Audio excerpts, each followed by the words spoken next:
Hi, this is Janice and this is the Pinay Investor YouTube channel. Ngayon ay ipapakita ko lang sa inyo kung paano mag-remove ng billers or other accounts mula sa ating BPI Online. Very simple lang, but I would suggest na gamitin natin ang incognito tab kapag tayo ay nag-o-online banking kasi mas safe ito at secured. So to do that, just click incognito, new incognito tab, and enter bpi.com.ph or kung ano man yung URL ng bank na gusto nyong i-open. And then of course, enter lang natin ang ating username and password. Make sure na tama ang ating ini-enter and then click login. There are two ways para maka-login completely. Either magsisend ito ng notification mobile key sa inyong registered mobile or pwede rin tayong mag-request ng OTP. So here, I opted to enter my OTP instead. Kaya, in-enter ko na lang as soon as I received it on my registered mobile phone. Paalala, para sa mga nakaka-receive ng request for OTP, be careful po kasi baka maibigay nyo yung information na yan sa ibang tao at ma-access nila yung inyong account. Ayan. So, nakalagin na po ako. Here naman, we're just going to click more.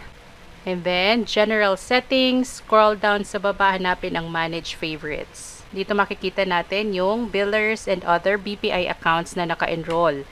So, kung gusto nyong mag-remove ng biller, halimbawa dito, ang gagawin ko kasi ay magre-remove ng isang biller Manila Electric Company. So, dalawa kasing Meralco na naka-enrolled. Click dito yung 3 dots sa right side and then click delete. Madali lang sundan. Ngayon naman, ay click natin ang other BPI accounts. Pwede nyong i-delete. Pwede rin kayo mag-transfer dito kung magta-transfer kayo ng funds. But here, I am just going to rename. Like this one, Cooperative. I'm going to rename it sa name ng co-op para hindi ako mako-confuse kapag nagta-transfer ng funds or nagda-deposit. Dito naman yung isa, I'll just write the name na mas madali kong ma-recognize. Dito rin sa mga billers, pwede nating baguhin yung mga pangalan. Like here, kung nakikita nyo, tatlo yung COL Financial. So, para mas mabilis para sa akin, ma-recognize, so lalagyan ko ng pangalan kung kaninong account yan. Kasi iba-iba ang account na yan. Para naman mag-add ng bagong biller or other accounts, click ang Add New Favorites. Piliin nyo lang kung alin ang gusto nyong i-add. Kung billers, select biller, and then hanapin nyo yung biller or merchant na gusto nyong i-add. And then it will give you this list of billers para alam nyo kung ano yung references na kailangan based sa merchant. So, let's say yung sa Meralco, kailangan nila yung reference number na nakalagay sa statement. So, make sure na ilalagay natin yung tamang reference numbers.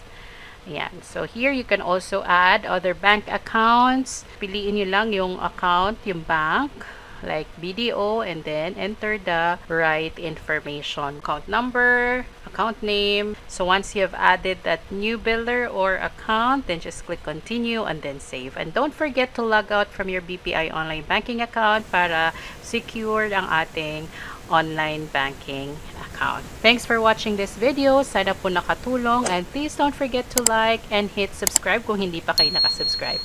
Thanks for watching and God bless. For more budgeting tips and resources, check out the links on the screen. Thank you for watching and happy budgeting!